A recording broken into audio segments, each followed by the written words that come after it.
Police महानिदेशक अनुराग गुप्ता ने कुल्हान के चाईबासा में आयोजित समीक्षा बैठक के बाद कहा कि झारखंड को जल्द ही नक्सल मुक्त कर लिया जाएगा। उन्होंने बताया कि राज्य में 95% नक्सलियों को खत्म कर लिया गया है और शेष बचे इलाकों को भी जल्द ही मुक्त कर लिया जाएगा। उन्होंने कहा कि सुरक्षा बलों एवं प्रशासनिक इकाइयों के साथ हुई समीक्षा के बाद आवश्यक रणनीति तैयार की गई है। साथ ही पुलिसकर्मियों को राज्य सरकार की ओर से कई सुविधाएं भी दी गई हैं, जिससे उनका मनोबल ऊंचा रहे।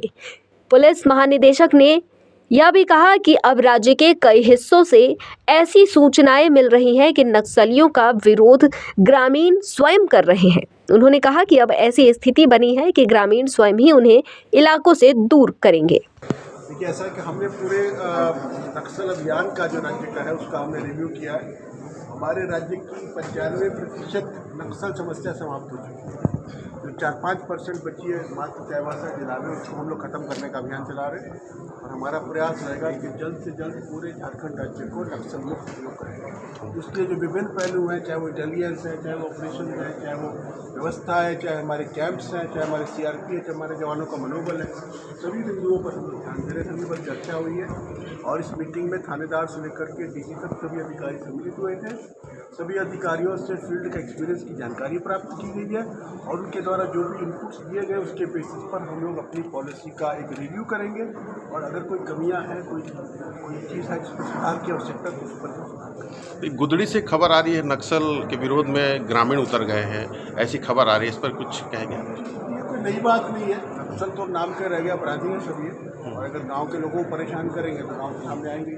और ये झारखंड में पहली बार नहीं हुआ है, और भी राज्य के कई जिलों में, कई थानों में, कई गाँव में नक्सल का विरोध गाँव के द्वारा किया गया। और मुझे लगता है कि ये मुहिम और बढ़ेगी। अब लोग ही इनको मार के फंसाएंगे अपने।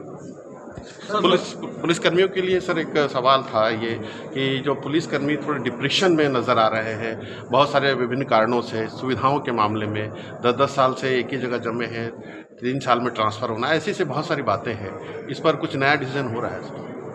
ट्रांसफ़र पॉलिसी की जहाँ तक बात है, हम लोग उसमें आज चर्चा हुई है इस पर। और जो लंबे समय से हमारे जिला में, खासकर जो नक्सली जिले वहाँ उनको हम लोग निश्चित रूप से यहाँ से बदलेंगे अन्य स्थानों पर। और डिप्रेशन की जहाँ बात करते हैं, मुझे लगता है इस राज्य सरकार ने तो बहुत सारे तोहफे दिए पुलिस को। 13 महीने का वेतन मिला है, ओल्ड पेंशन स्कीम लागू कर दी गई, OPS, इस तरह से बहुत तरह के भत्ते दिए जा रहे हैं, वेतन 7th पे कमीशन लागू कर दिया गया है। तो ये तो नहीं कहा जा सकता कि जवानों को नुकसान है। इसके अलावा अगर हमारे जवान किसी घटना में घायल हो जाते हैं या मारे जाते हैं तो उसकी बहुत अच्छी हैंडसम पॉलिसी, उनके परिवार के लोगों को नियुक्त करने की प्रक्रिया है, उस प्रक्रिया को और सरल किया गया है। पहले वो लंबी होती थी, अभी सीधा जो पुलिस मुख्यालय से या SP के रैंक पर प्रकृति हो जा रही है। बीमारी के मामले में थोड़ा सा बीमारी तो समस्या है। हाँ, वो CRPF के अकॉर्डिंग उसको सुविधा नहीं मिल पाती है पुलिस, झारखंड पुलिस के जवानों पूरी सुविधा दे रहे हैं। और उसके लिए जो खासकर मलेरिया के लिए जो गोलियाँ दी जाती हैं उन लोग रेडी में सप्लाई करते हैं। अगर कोई खाए नहीं और उसकी चलते बीमार हो जाए तो उसके लिए क्या किया जा सकता है। Thank you. चलिए।